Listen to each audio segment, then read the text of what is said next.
അപ്പോൾ നമുക്ക് അടുത്തതായിട്ട് ചെയ്യാനുള്ള പ്രോബ്ലമാണ് y is equal to tan inverse 1 minus cos x divided by 1 root of 1 minus cos x divided by 1 plus cos x.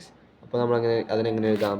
Tan inverse നമ്മൾ നേരത്തെ പഠിച്ച റിസൾട്ട് ഉണ്ടായിരുന്നു 1 minus cos X is equal to, അതായത് 1 minus cos theta is equal to 2 sine square theta by 2, അതുപോലെ 1 plus cos theta is equal to 2 cos square theta by 2. അപ്പോൾ നമ്മളിവിടെ എന്ത് ചെയ്തു? ഇവിടെ എക്സിൻ്റെ ടേംസിലാണ് തന്നിട്ടുള്ളത്. അപ്പോൾ നമ്മൾ എന്ത് ചെയ്തു?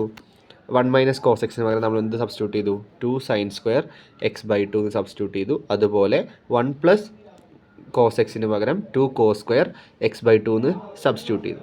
അപ്പോൾ നമുക്കിവിടെ നോക്കിയാൽ അറിയാം, ഇവിടെ നമുക്ക് രണ്ട് ടേംസ് ക്യാൻസൽ ചെയ്യാൻ പറ്റും. രണ്ട് ടേംസ് എന്നല്ല, ഇവിടെ മുകളിലൊരു 2 ഉണ്ട്, അതുപോലെ ഇവിടെ ഒരു 2 ഉണ്ട്. അപ്പോൾ ഇതിനെ തമ്മിൽ നമുക്ക് ക്യാൻസൽ ചെയ്യാൻ പറ്റും. അപ്പോൾ അടുത്ത സ്റ്റെപ്പിൽ എന്ത് വരും? അടുത്ത സ്റ്റെപ്പിൽ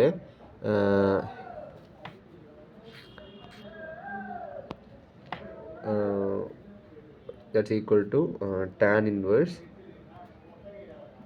root of sin square x by 2 divided by cos square x by 2.